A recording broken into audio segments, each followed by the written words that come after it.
English teacher, Part 4.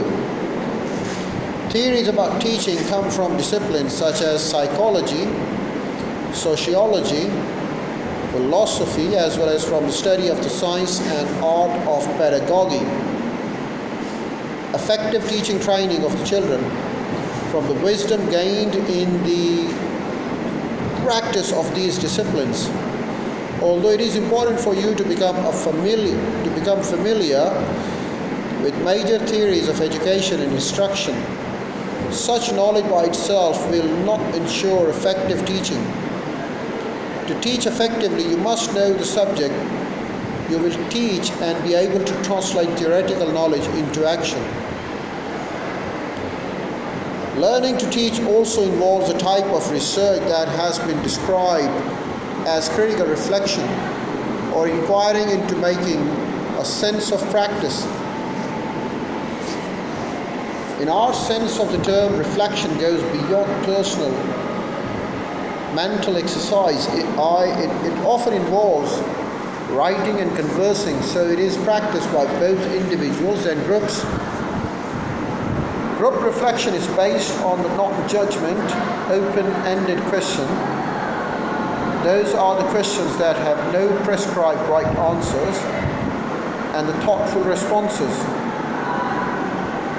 Reflection, of course, should lead to the implementation, that is, your reflection should lead to the decision that you will put into the practice in the micro-teaching lab or the classroom, for without action, reflection leads nowhere.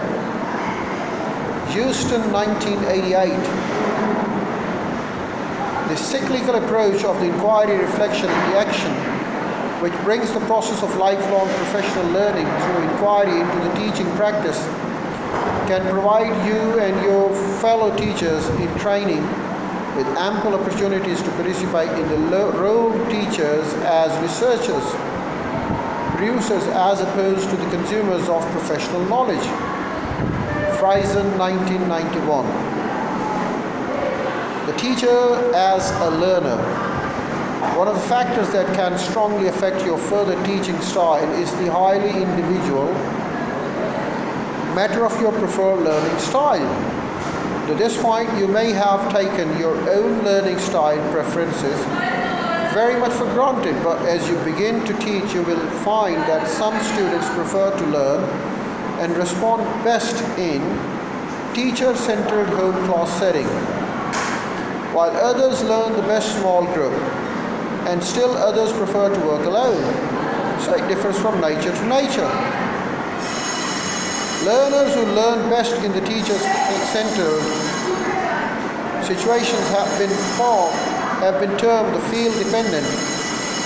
Good and Brophy, 1990. The field-dependent learners perceive globally, generally talking in the overview of the situation, and they tend to require the classroom structures and the extrinsic external reinforcement that a teacher supplies.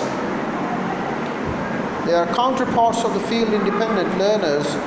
Good and Brophy, 1990. Perceive analytically, generally talking rather impersonal views so that they can identify, analyze, and relate the parts of a situation to form a whole picture. They tend to be self-directed and to be more comfortable working individuals than in the groups. Teachers too have learning style preferences. Field-dependent teachers may prefer impersonal teaching situations, emphasize the purely academic and theoretical aspects of the content, prefer teacher-centered learning methods, set and emphasize their own standards and principles, and give negative feedback when their students fail to meet their expectations. By contrast, the field-independent teaching style and the teachers may try to create a warm and positive classroom environment, establish good group dynamic and interact readily with the students, use class discussion and student-centered activities, and supply positive feedback to encourage students' efforts and good.